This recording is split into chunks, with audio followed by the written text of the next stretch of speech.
हम छोड़ के चले आते हैं। नहीं, हम आपको सिखाएंगे कि इस क्वेश्चन को बिल्कुल नहीं छोड़ना। यूपीएससी के लाइट papers, CDS, CAPF, CISF, PSC, EPFO, APFC, इन सभी के पेपर्स में से जो भी आपके यूपीएससी से रिलेटेड रिलेवेंट कंटेंट है वो क्वेश्चन भी हम आपकी प्रैक्टिस के लिए ऐड करेंगे। जब मेरे कोई क्वेश्चन नहीं आता, सपोज इस टाइप का सवाल है, मैं मेरी बायोडेटा, मेरे को नहीं आता ये सवाल, मैं क्या करूंगा? क्या ये क्वेश्चन छोड़ दूंगा? जवाब है नहीं। मैं उस क्वेश्चन के पीछे का जो स्टैटिक पोर्शन है वो भी साथ में करवाया जाएगा, क्योंकि ये अगर आपने नहीं किया तो उस क्वेश्चन को करने का कोई फायदा नहीं है। अदरवाइज पीवाईक्यू तो आप ऑलरेडी पढ़ रहे थे। इस चीज के लिए आप csctopper.com पे रजिस्टर कर सकते हैं। मैं चाहता हूं कि अगर आप हमसे जुड़ के तैयारी कर रहे हैं तो आपका सिलेक्शन होना चाहिए। उस सिलेक्शन के लिए civil services with Nilesh channel आपका स्वागत करता है। यूपीएससी प्रीलिम्स 2025 अब पास आ चुका है। मुझे पता है कि आप लोग ऑलरेडी तैयारी कर रहे होंगे। मैं ये भी जानता हूं कि आप में से कई सारे बच्चों की तैयारी बहुत अच्छे लेवल पे होगी, बट इवन देन आपको पीवाईक्यूज को नहीं छोड़ना चाहिए। पीवाईक्यूज को करने के लिए हम एक इनिशिएटिव चालू करने जा रहे हैं। इस इनिशिएटिव के अंतर्गत मैं ये आपसे डिस्कस करूंगा कि किसी क्वेश्चन को कैसे करना है, एलिमिनेशन कब लगाना है, लॉजिक बेसिस पे कब क्वेश्चंस को किया जा सकता है, किस तरीके की थीम्स पे ध्यान देना है, हर चीज इस इनिशिएटिव में कवर अप की जाएगी।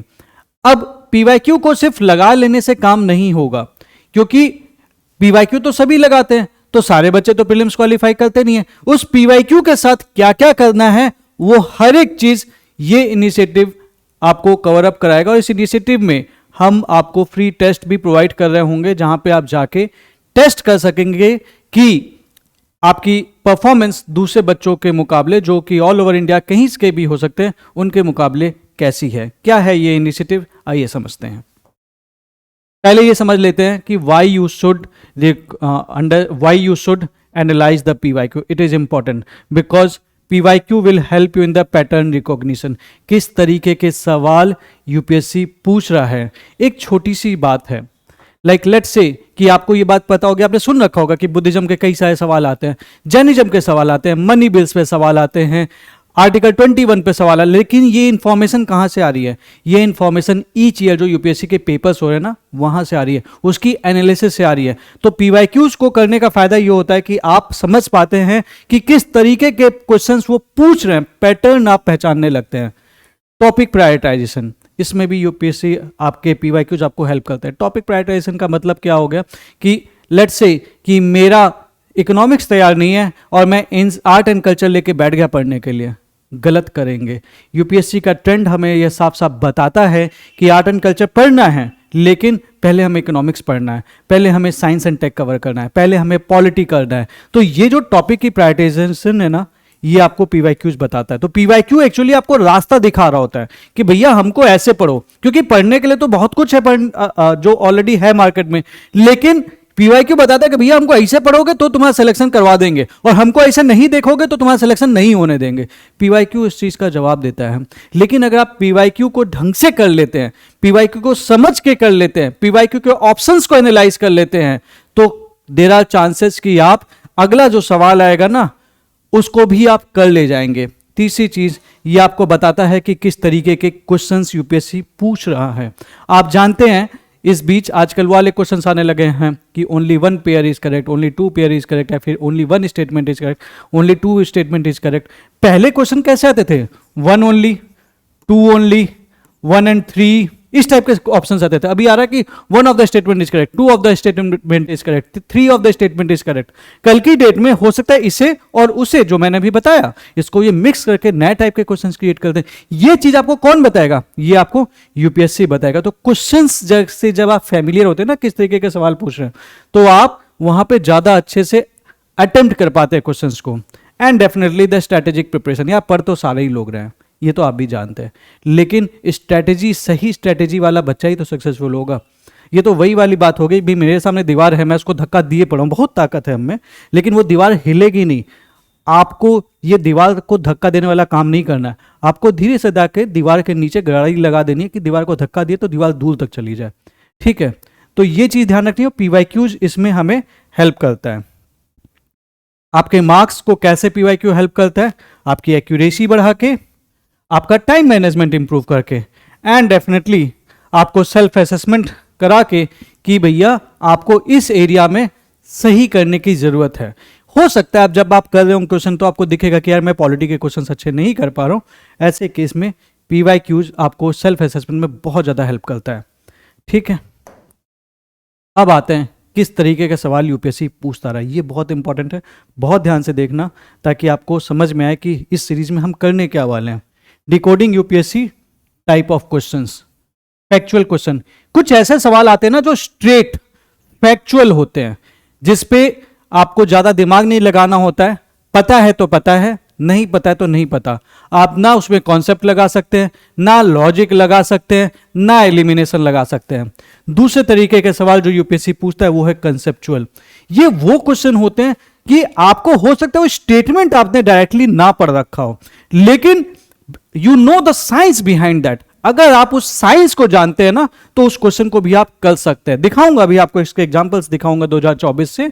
तीसरे जो पूरी तरह से लॉजिक बेस्ड होते हैं, ठीक है, जहां पे आपको सिंपल अपने लॉजिक्स लगाने और क्वेश्चंस को आप कर ले जाएंगे, वो भी दिखाता हूं आपको। चौथा होता है थीम बेस्ड, बुद्धिज्म, जैनिज्म, ये सब थीम ही तो है। पांचवा ऑप्शन बेस्ड, कुछ क्वेश्चंस होते हैं ना जो प्रीवियस क्वेश्चंस के ऑप्शंस में से निकल के आते हैं। लाइक पहले कभी सवाल आ रखा था, उसका एक स्टेटमेंट दे रखा था, उसी के स्टेटमेंट पे इस साल सवाल बना दिया। तो इस तरीके के सवाल भी आते हैं, पीवाईक्यूज हेल्प करता है।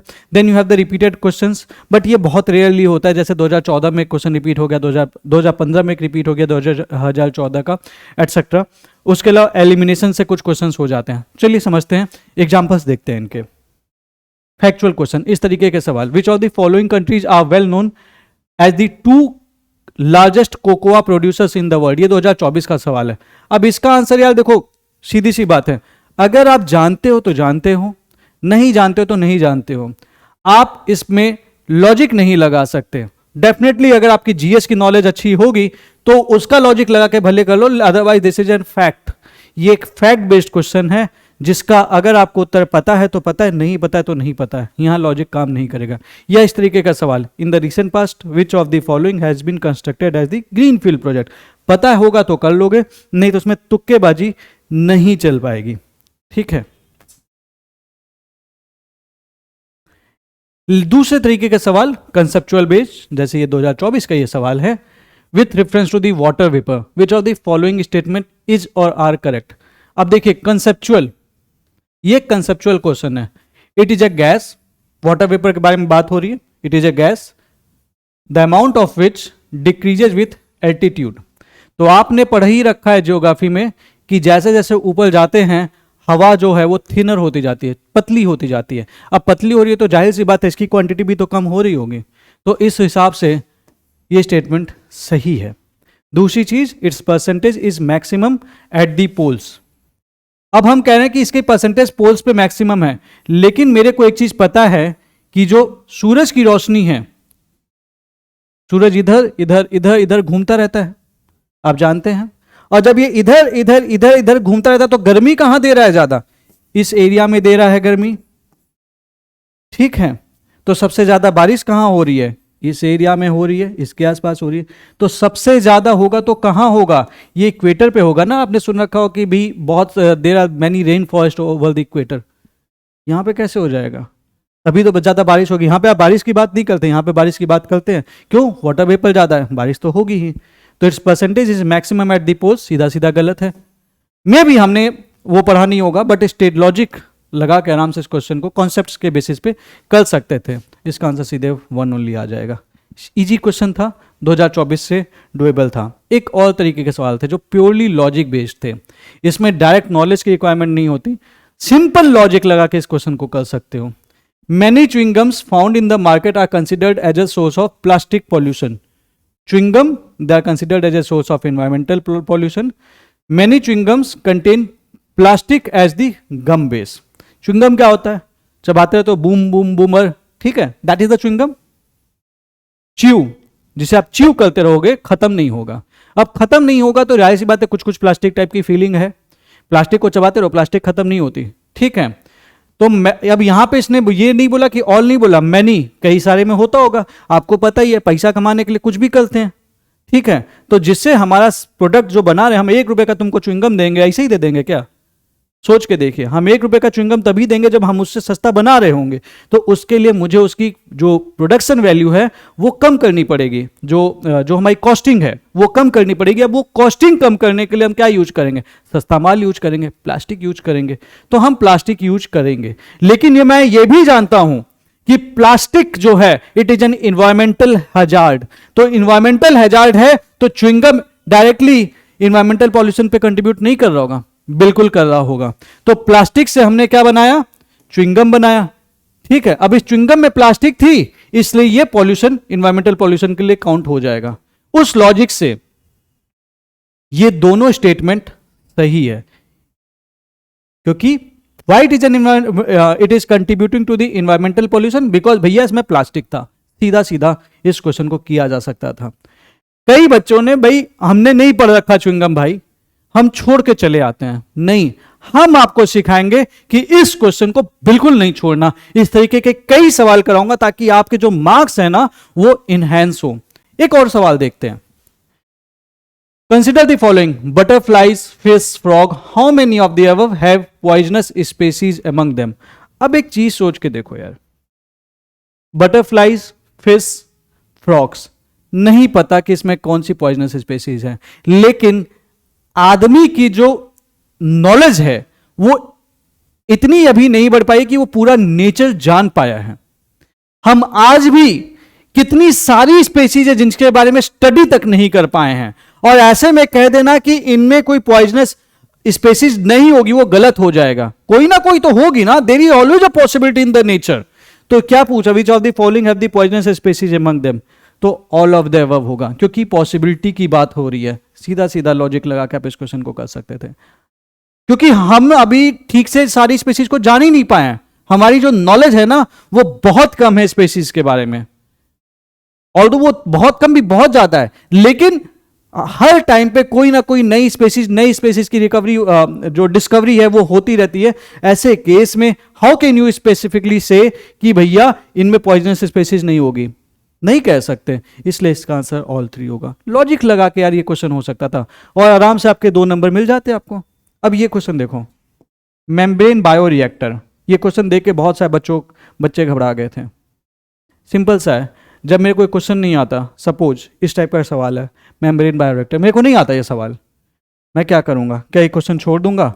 जवाब है नहीं, मैं इस क्वेश्चन को बिल्कुल नहीं छोड़ूंगा। क्यों? क्योंकि मेरे को इस वर्ड की मीनिंग पता है। मेम्ब्रेन पता है, बायोरिएक्टर पता है। मेम्ब्रेन का सीधा सा मतलब है ये एक छल्ली टाइप से है जिससे कोई लिक्विड पास हो सकता है, कुछ छन्नी टाइप की। तो membrane is a kind of छन्नी ओनली, ठीक है। अब इससे पास कराना है। बायो का मतलब होता है it is related to the organism, bio, ठीक है। तो मेम्ब्रेन बायोरिएक्टर, अब मेरे को एक लॉजिक लगाना है कि एक छन्नी टाइप की चीज है जहां पे हम कुछ स्मॉल चीजों का, स्मॉल माइक्रोऑर्गेनिजम्स का यूज कर रहे हैं, तो कहां पे कर सकते हो उस छन्नी के लिए? असिस्टेड रिप्रोडक्टिव टेक्नोलॉजी, कौन सा सेंस बना रहा है? Drug delivery, nano technology, vaccine production technology, waste water treatment technology. Waste water treatment technology, तो वेस्ट वाटर ट्रीटमेंट में हम क्या करते हैं? हम वेस्ट वाटर को अच्छे पानी में कन्वर्ट करते हैं। कैसे कन्वर्ट करेंगे? छन्नी से छान दो, और जो पानी आया उसको ट्रीट कर दो। किससे ट्रीट कर दो? ऑर्गेनिज्म से ट्रीट कर दो। तो ये लॉजिक यहां पे फिट बैठ रहा है, तो मैं सीधे इसको बोलूंगा भैया इसका डी होगा। बिना जाने भी हम उस वर्ड के बेसिस पे इस क्वेश्चन को कर सकते थे, बट ये लॉजिक यूज करना कौन सिखाएगा? ये आपको मैं सिखाऊंगा या फिर मेरे टीम मेंबर्स सिखाएंगे। ये चीज हम आपको कराएंगे इस PYQ सीरीज में, ताकि अगर आप 15-20 क्वेश्चंस एक्स्ट्रा कर सकते हो सिर्फ लॉजिक बेस्ड ना, तो आपका वो क्वेश्चन ना छूटे। सारी चीजें कराई जाएंगी। एक ये सवाल देखिए, these are the theme based सवाल। मनी बिल, ये 2024 में सवाल आया। मनी बिल 2018 में आया, और कई बार मनी बिल पूछा जा चुका है। Same applies to article 21 right to privacy से रिलेटेड कई बार सवाल आ चुके हैं। ऐसे कई सारे सवाल हैं जो आते रहते हैं। These are the theme based question. तो जितनी इंपॉर्टेंट थीम्स हैं वो हम आपकी कवर कराएंगे। उसके अलावा ऑप्शन बेस्ड सवाल, ये देखो, ये 2015 का सवाल है, 2024 का सवाल। Which of the following is the exhaust pipe emission from fuel cell electric vehicle powered by the hydrogen? ये एक सवाल था 2024 का। 2015 का सवाल देखना, with reference to fuel cell in which hydrogen riched fuel and oxygen are used to generate electricity, consider the following statements. If pure hydrogen is used as a fuel, the fuel cell emits heat and water as the by product. इसी statement basis पे एक question बना दिया है, सीधा सीधा answer है heat and water. तो क्या रिलीज करेगा? Powered by hydrogen, pure hydrogen is used. ठीक है, तो इसका आंसर था, क्या था? Heat and water. हीट तो वाली बात ही नहीं यहां पे, तो वाटर क्या है? Water vapour. तो सीधे सीधे आप इसका डी लगा सकते थे अगर आपको इस क्वेश्चन की जानकारी थी। अब ये चीज आपको कौन बताएगा? ये चीज हम बताएंगे। 2015 का ये सवाल करके अगर 2024 का सवाल कर सकते थे यार, तो कोई बुराई नहीं थी। ठीक है, ये देखें 2014 का सवाल, 2015 स्ट्रेट रिपीटिशन, थोड़ा सा बस इसमें हल्का फुल्का ऊपर नीचे कर दिया है एंड ऑप्शन थोड़े से चेंज कर दिए। लेकिन विच of the following kingdoms were associated with the life of Buddha? Which of the following kingdoms were associated with the life of Buddha? ये 2015 का सवाल है। अवंती, गांधार, कोसाल, मगध। अवंती, गांधार, कोसाल, मगध। और ये चीज थोड़ी सी इसने चेंज कर दी है, सिंपल। तो अब आप सोच के देखिए, जब सेम टू सेम क्वेश्चन तक यूपीएससी रिपीट कर देता है तो हमें क्यों छोड़ना? Although that will rarely happen. Statements ये बिल्कुल रिपीटिशन तो रेयरली होता है, बट अगर हो रहा है यार 2 नंबर फ्री फंड के आ जाए तो क्या बुरा है? वो नहीं छोड़ना है। ठीक है, ये देखिए elimination question. India does not import Apple from the United states. In India, the law prohibits the import of genetically modified food without the approval of competent authority. ये लॉजिकल है। जीएम फूड क्रॉप से बहुत बवाल होता है, तुमको licence चाहिए, तुम ऐसे नहीं इंपोर्ट कर सकते। कोई भी आके एरा गरा लेके तुम्हारी कंट्री में पटक नहीं देगा, सीधी सी बात है। उस हिसाब से तो ये सही है। और इंडिया तो यार हमेशा बिजनेस बढ़ाने की बात कर रहा है ना, हम काहे इंपोर्ट मना करेंगे? तो इंडिया डज नॉट इंपोर्ट, ये तो एक्सट्रीम स्टेटमेंट हो गया ना, इसलिए ये गलत हो जाएगा। तो स्टेटमेंट 1 गलत हो गया, तो स्टेटमेंट ऑब्वियस सी बात है, एक ही जगह लिखा है स्टेटमेंट 1 इज इनकरेक्ट। ठीक है, तो ये इनकरेक्ट हुआ तो ये करेक्ट है, तो सीधा सीधा इसका आंसर डी बन जाएगा। Simple logic. ये लॉजिक आपको मैं बताऊंगा क्वेश्चंस करने के दौरान। एक क्वेश्चन ये देख लीजिए, विथ रेफरेंस टू, ये 2023 का सवाल है, 2024 का था। Coal based thermal power plant in India, consider the following statement. None of them uses sea water, none of them is set up in this, none of them is privately owned. जहां पे extreme statements आए काट दो। India excessively wants the participation of the private sector, ये आप जानते हैं बहुत अच्छे से, क्योंकि गवर्नमेंट एक ऐसी बॉडी है जो आपको लॉन्ग रन में एक अच्छा इंफ्रास्ट्रक्चर दे सकती है, लेकिन उससे रिलेटेड जो प्रोडक्शन वाली जो प्रोडक्शनल वैल्यू है वो कौन ऐड करेगा? वो प्राइवेट सेक्टर करता है। गवर्नमेंट इंफ्रास्ट्रक्चर बना के देती है, उस पर बिजनेस डेवलप करता है प्राइवेट सेक्टर। तो हाउ कैन यू से कि none of them is privately owned? अब सब कुछ तो धीमे धीमे प्राइवेटाइजेशन वैसे ही हो रहा है, तो ये चीज तो मतलब ही नहीं बनता। None of them is set up in the, तो ये जो एक्सट्रीम स्टेटमेंट है ना, ये स्टेटमेंट अक्सर गलत होते हैं। ठीक है, तो इस हर तरीके के सवाल मैं आपसे डिस्कस करता रहूंगा, बताता रहूंगा, ताकि आपके क्वेश्चंस को करने के साथ साथ ना आपका वो भी डेवलप हो, द कॉमन सेंस भी डेवलप हो कि क्वेश्चंस को हैंडल कैसे करना है। पता है, आई नो कि आपको नॉलेज होगी, ये मैं बहुत अच्छे से जानता हूं, लेकिन उस नॉलेज के साथ साथ आपको जो एक्यूमेंट चाहिए, जो चीजें चाहिए कि भाई इस चीज में ये लॉजिक भी लगा के इस क्वेश्चन को किया जा सकता था, इससे आपके एक्यूरेसी भी इंप्रूव होगी। और एक्यूरेसी बहुत बड़ा फैक्टर है। कई सारे होंगे ना, अपने से बहुत सारे बच्चे ऐसे होंगे जिनके 45-50 सवाल तो सही होते हैं, उसके बाद तुक्केबाजी मारते हैं। तुक्केबाजी में क्या करते हैं, ज्यादातर गलत हो गए। लेकिन कई सारे उसी बच्चे होते हैं जिसमें 40 तुक्के मारे भी हैं, तो उसमें से 30 सही करके ले जाते हैं, 20 सही कर लेते हैं, और 20 सही कर दिए और 20 गलत भी है, तो उनको कोई नुकसान नहीं है, फायदा ही है। ठीक है, तो आपकी प्रिपरेशन में we will be doing this structured analysis. जितनी मेजर थीम्स है सारी मेजर थीम्स कवर अप करा दी जाएगी, आपकी कुछ नहीं छूटेगा। ठीक है, we will be helping you to develop the logic जहां पे भी रिक्वायर्ड है। जैसे मैं अभी आपको बता रहा था, हम हर एक क्वेश्चन पे डिस्कस करेंगे, और सिर्फ ऐसा नहीं है कि हम वो क्वेश्चन करवाएंगे, उस क्वेश्चन के पीछे का जो स्टैटिक पोर्शन है वो भी साथ में करवाया जाएगा, क्योंकि ये अगर आपने नहीं किया तो उस क्वेश्चन को करने का कोई फायदा नहीं है। अदरवाइज पीवाईक्यू तो आप ऑलरेडी पढ़ रहे थे, ये स्टैटिक पोर्शन, जैसे अगर ट्रिब्यूटरीज पूछ रखा है गंगा रिवर की, तो आपको एटलीस्ट मेजर रिवर्स की ट्रिब्यूटरीज पता होनी चाहिए। उससे पीछे का जो स्टैटिक है ना, वो भी इस चीज में कवर अप कराई जाएगी। उसके बाद फिर यूपीएससी के allied papers, CDS, CAPF, CISF, ESC, EPFO, APFC, इन सभी के पेपर्स में से जो भी आपके यूपीएससी से रिलेटेड रिलेवेंट कंटेंट है, वो क्वेश्चंस भी हम आपकी प्रैक्टिस के लिए ऐड करेंगे। इतने क्वेश्चंस का आपके पीवाईक्यू बेसिस पे प्रैक्टिस करा देंगे ना कि आपको बिल्कुल परेशानी नहीं होगी। ठीक है, इस चीज के लिए आप csctopper.com पे रजिस्टर कर सकते हैं। फ्री टेस्ट सीरीज के लिए आपको इस वेबसाइट पे जाना है csctopper.com। ये आप जब खोलेंगे तो ऐसा इंटरफेस आपको दिखेगा। यहां पे आप जाएंगे, ये आपके सामने रजिस्टर का ऑप्शन आएगा। ये रजिस्टर पे आपको क्लिक कर लेना। जैसे ही आप इस पे क्लिक करेंगे, आपसे आपका नाम, email ID, password, mobile number, select exam board, select exam पूछेगा। तो आपका नाम आप डाल देंगे, जैसे मैं अपना नाम डालना हूं।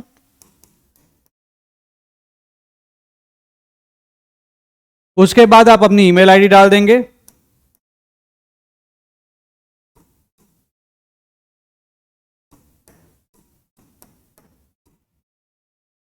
उसके बाद आप अपना पासवर्ड जो भी आप सेट करना चाहते हैं, ये बाद में आप चेंज भी कर सकते हैं। उसके बाद आप अपना मोबाइल नंबर, उसके बाद सेलेक्ट एग्जाम बोर्ड की बारी आएगी तो आप यूपीएससी डाल देंगे, एंड चूज एग्जाम की बारी आएगी तो जीएस1 डाल देंगे। ये डिटेल्स मैंडेटरी है भरना। अगर आप इसे नहीं भरेंगे तो आप इस पर रजिस्टर नहीं हो पाएंगे। जैसे ही आप ये डिटेल्स डालेंगे एंड रजिस्टर पे क्लिक करेंगे तो एक ऐसा इंटरफेस आपके सामने खुल के आ जाएगा। अब ये इंटरफेस खुल के आया आपके सामने, ये आपका डैशबोर्ड है। ठीक है, प्रॉपर प्रोफेशनल वाला हमने वर्क कर रखा है इसमें। आप ये देखेंगे कि भाई dashboard, all courses, my courses, buy book marks, जो भी आपके क्वेश्चंस होगा, आपको बाई चांस कोई किसी क्वेश्चन में डाउट होता है, आप यहाँ पे पूछ भी सकते हैं, क्वेश्चंस को बुक मार्क भी कर सकते हैं। आपकी प्रोफाइल अपडेट कर लीजिएगा ताकि चूंकि आपकी प्रोफाइल है तो आप इसे अगर अपडेट कर लेंगे तो कहीं ना कहीं आपको ये अपना सा भी लगेगा। यहाँ पे आप फोटो का अपनी लगा सकते हैं। इसके बाद चेंज पासवर्ड का ऑप्शन है। एनीवेज, मोस्ट इंपॉर्टेंटली अब आप इसमें जाएंगे ऑल कोर्सेज में। अभी आप देख लेंगे माई कोर्सेज में जा रहे हैं तो इसमें आपको कोई भी कोर्स दिख नहीं रहा है, तो आप टेस्ट देंगे कैसे? उसके लिए आपको जाना पड़ेगा ऑल कोर्सेज में। ऑल कोर्सेज में जाएंगे और फिर से आप ये आपके कुछ कोर्सेज की लिस्ट दिख रही है, इसमें ऊपर करते जाएंगे तो लास्ट में आपको दिख रहा है इनिशिएटिव फॉर यूपीएससी प्रीलिम 2025। आपको यहां पे रजिस्टर करना है। यहां पे देख लीजिए, इसके बारे में डिटेल्स पढ़ लीजिएगा। उसके बाद ये फ्री लिखा हुआ है, इस पे आप क्लिक करेंगे।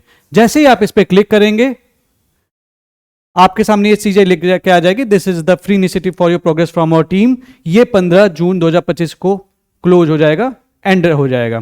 ठीक है, आपको यहां पे देखिए एक ऑप्शन आ रहा है ऐड नाउ का। अगर आप देखेंगे, इस ऐड नाउ पे क्लिक कर दीजिए। जैसे ही आप इसे ऐड करेंगे, ये टेस्ट सीरीज आपको आपके माई कोर्सेज में दिखने लगेगी। अब आपको टेस्ट देना है तो आपको क्या करना है, आप यहां से इंटर करेंगे। अभी तो इसमें यहां पे नहीं दिख रहा है क्योंकि हमने कोई टेस्ट नहीं डाले हैं, बट जैसे ही आप इस पे क्लिक कर देंगे, यहां पे आपको ना कुछ दिन बाद टेस्ट दिखने लगेंगे, मॉक टेस्ट।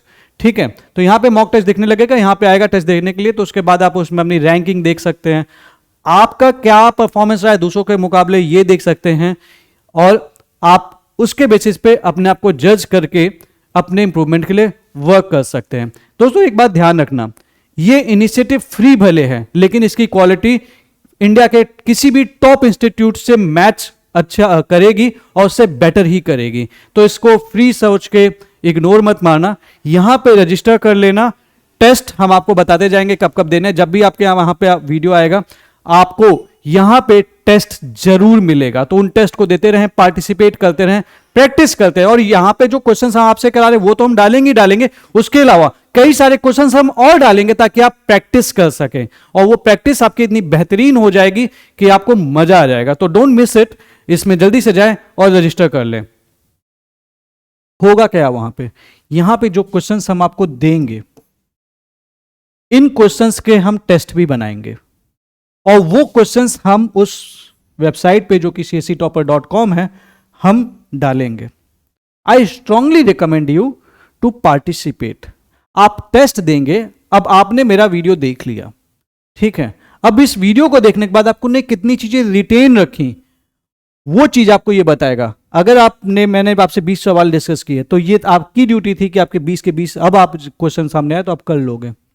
तो उसके बाद जाना, 2 दिन बाद, 1 दिन बाद, और उस क्वेश्चन को करना। जितने बच्चे पार्टिसिपेट करेंगे उतना ही ज़्यादा अच्छी रैंकिंग आएंगी, उतना ही ज़्यादा आप अपना अच्छा इवेल्यूशन देख सकोगे। और इसी चीज़ के लिए आप सभी से एक सजेशन है कि आप जितने ज़्यादा से ज़्यादा लोग हैं आप इसमें रजिस्टर करें।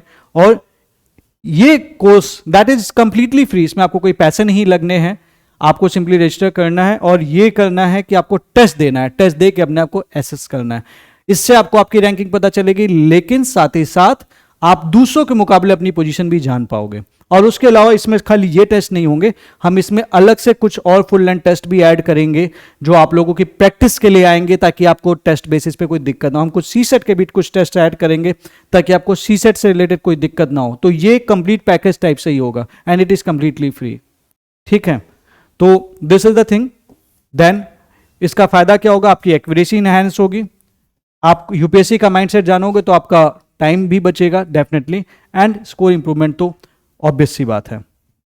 ठीक है, तो हम जो पढ़ाई कर रहे होंगे we will be doing with the static coverage. तो जैसा मैंने आपको बताया, अगर हम कोई टॉपिक कर रहे हैं, लेट्स से कि वर्ल्ड हेरिटेज साइट पे कोई सवाल आ रखा है, तो मुझे एटलीस्ट इंडिया की वर्ल्ड हेरिटेज साइट्स के नाम तो पता होने चाहिए, वो चीज़ हम इसमें कवर कराएंगे। तो उसके पीछे का जो साइंस है ना, वो भी आपसे हर क्वेश्चन के साथ डिस्कस किया जाएगा। इसका फायदा क्या होगा, इसका फायदा ये होगा कि अगर उससे रिलेटेड थीम से रिलेटेड कोई चीज यूपीएससी ने पूछी तो आप उसे कर पाएंगे। मैं ये नहीं चाहता कि बस ऐसे ही आए, क्वेश्चन कराए और चले गए। मैं चाहता हूं कि अगर आप हमसे जुड़ के तैयारी कर रहे हैं तो आपका सिलेक्शन होना चाहिए। उस सिलेक्शन के लिए सबसे ज्यादा जरूरी यही है कि आपको के लिए हम इस तरह से चीजों को कवर अप कराएं। वो हम कराएंगे। लास्ट ईयर भी आपको पता है हमने एक नोट शेयर किए थे स्टैटिक के, and they are marvellous, wonderful, बहुत बच्चों को बहुत हेल्प किया स्टैटिक वाले नोट्स। अगर आपको याद होगा, ancient, medieval, art and culture, geography, कितने सारे सवाल आए थे सीधे सीधे 2024 में। तो हर चीज को इंटीग्रेट किया जाएगा ताकि आपका ये पीवाईक्यू एनालिसिस अपने आप में कंप्लीट हो। एलिमिनेशन स्ट्रेटेजी क्वेश्चंस के साथ साथ आप अपने आप ही सीख जाएंगे, जो हम आपकी डेवलप कराएंगे। एंड मॉक टेस्ट प्रैक्टिस, ये आप रेगुलर बेसिस पे we will be giving it to you. ठीक है, अब एक चीज याद रखना, your dreams are not just dreams, they are the future, your future reality. But इसमें एक चीज आपसे भी रिक्वायर्ड होगा। पहली चीज, you should have an dedication. आपको अपनी डेली लिमिट्स को पुश करना पड़ेगा। यार अभी नहीं पढ़ोगे तो कब पढ़ोगे, सीधा सा है। और अगर ये सोच रहे हो ना कि चल भाई आज छोड़ देते हैं, कल पढ़ लेते हैं, कल छोड़ देते हैं, परसों पढ़ देते हैं, तो कहीं ना कहीं आगे समस्या होगी। Don't do that. आपको एक डेडिकेटेड वे में पढ़ाई करना पड़ेगा। Hard work beats talent when talent doesn't work hard. एक चीज ध्यान रखना, नॉलेजेबल लोग बहुत है दुनिया में, डिसिप्लिन लोग कम हैं। इसीलिए सक्सेसफुल डिसिप्लिन लोग ज़्यादा हैं, नॉलेजेबल लोग नहीं। सिर्फ नॉलेज से काम नहीं होगा, आपको डिसिप्लिन के साथ उस नॉलेज को अप्लाई करना पड़ेगा। दूसरी चीज, you have to work smarter and aim higher. Smart work करने की जरूरत है सिलेक्शन के लिए। पर तो सारे ही लोग हैं रहे ना, सारे बच्चों का सिलेक्शन तो नहीं हो रहा, तो आपको स्मार्ट वर्क करना पड़ेगा। That is required. ये इनिशिएटिव उस चीज का जवाब है। And you have to trust, believe and manifest वाली बात है। यार देखो सीधी सी बात है, सामने वाला बोल रहा है तुम फेल हो जाओगे और आपने मान लिया कि हाँ भाई हम ही फेल होंगे, तो फिर आप तैयारी करने का फायदा क्या है? आपको अपने ऊपर बोलना पड़ेगा, बेटा तुम अभी अंडे से बाहर आए हो, तुम हमको बताओ कि हम फेल हो जाएंगे, बेटा तुम अपना देखो। यह विश्वास होना चाहिए आपको अपनी सक्सेस के लिए। अक्सर क्या होता है, सामने वाला आके आपकी काबिलियत पर सवाल उठाता है और आपको यह बोलता है कि बेटा तू किसी काम का नहीं, और हम बोलते हैं हाँ हाँ हम किसी काम के नहीं है। ये वाला एटीट्यूड छोड़ना पड़ेगा। कोई बोलेगा ना कि बेटा तुम किसी काम के नहीं हो, जवाब मत दो, लेकिन उसको जवाब अपने रिजल्ट से जरूर दो। वो कहते हैं ना, हिंदी में कहावत है, मेहनत इतनी खामोशी से करो कि सफलता शोर मचा दे। ऐसे देयर आर मेनी एग्जांपल्स, बहुत सारे ऐसे लोग हैं जिन्होंने कामयाबी के दौरान जब वो फाइट कर रहे थे ना, किसी से कुछ बोला नहीं, और जब उनका सिलेक्शन हो गया, लोग खुद ब खुद आए उनके पास और बोले हमको पता था तुम कर लोगे। और वही लोग उससे पहले बोलते थे बेटा इससे तो हो ही नहीं पाएगा, बेकार है, वेस्ट कर रहा है टाइम, इसके बस का कुछ है नहीं, बाप का पैसा खा रहा है, बहुत सारी चीजें बोलते थे। और बहुत सारे लोगों ने ये चीज झेली है। वही लोग जो आज की डेट में आपकी बुराई कर रहे हैं ना, वही लोग आपके कदम भी चूमेंगे जब आप सक्सेसफुल होगे। एक चीज हमेशा ध्यान रखिएगा, लेकिन उसके पहले आपको उगना पड़ेगा, सूरज की तरह जलना पड़ेगा। उगते हुए सूरज को सभी लोग सलाम करते हैं, डूबते हुए सूरज को नहीं करते। आपको भी उगता हुआ सूरज बनना पड़ेगा, उसके लिए सूरज जैसा जलना भी पड़ेगा। तो आई होप आप लोग जलने के लिए तैयार हैं। क्या आप लड़ेंगे मेरे साथ? मुझे कमेंट सेक्शन में लिख के बताइए कि आप लड़ेंगे, फाइट करेंगे एंड सिलेक्शन लेंगे। Give me that information, write down in the comment section कि यार मैं सक्सेसफुल होऊंगा। कमेंट कर दीजिएगा कि मैं जरूर सक्सेसफुल होऊंगा।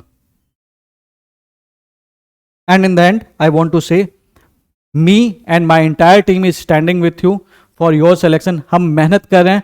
ऐसी सीरीज अभी तक YouTube पे आपने देखी नहीं होगी। आप बिलीव मी, हमने हमेशा एक चीज ये इंश्योर किया कि क्वालिटी से कोई कॉम्प्रोमाइज ना हो, चीजें जो भी मिले। और ये आप जो भी मटेरियल, हमारे मटेरियल्स यूज कर रहे हैं, आप जानते हैं हमने कभी भी क्वालिटी से कॉम्प्रोमाइज नहीं किया। तो क्वालिटी से कॉम्प्रोमाइज नहीं होगा। Just because it is free, इसकी क्वालिटी नहीं गिरेगी। Don't worry about that. आपको पेड बैच से भी बेहतर क्वालिटी हम इस प्रोग्राम में देंगे और बेहतरीन देंगे। आपको मजा आ जाएगा, you will love it, trust us. क्योंकि लास्ट ईयर भी जब हमने आपसे हैंड रिटन नोट शेयर किए थे ना, हमने वो चीज मेंटेन रखी थी। That was completely free and, लेकिन वैसे नोट्स अभी तक बने ही नहीं थे। इस बार भी ये भी कुछ ऐसा ही होगा। एंड अगर फाइनली अगर चीजें समझ में आई हो, डू वन थिंग कि अपने किसी एक फ्रेंड के साथ इस वीडियो को जरूर शेयर कर देना, ताकि दूसरे बच्चे भी पार्टिसिपेट कर पाए। जो भी आपके, जिस भी आप ग्रुप से जुड़े हुए हैं या फिर आपके जो फ्रेंड्स हैं जो यूपीएससी की तैयारी कर रहे हैं, डू सजेस्ट दिस वीडियो कि वो इस वीडियो को देखें, उसके बाद csctopper.com पे जाकर रजिस्टर कर लें, ताकि ये ज्यादा इंगेजिंग हो, ज्यादा बच्चे पार्टिसिपेट कर सकें और ज्यादा से ज्यादा लोग सिलेक्शन के नजदीक बन सकें। So that's all for today. मिलते हैं आपसे अगली वीडियो में, जहां पे आपके साथ मैं नीलेश कुमार सिंह अपनी टीम के साथ PYQs को डिस्कस करूंगा। Thank you very much.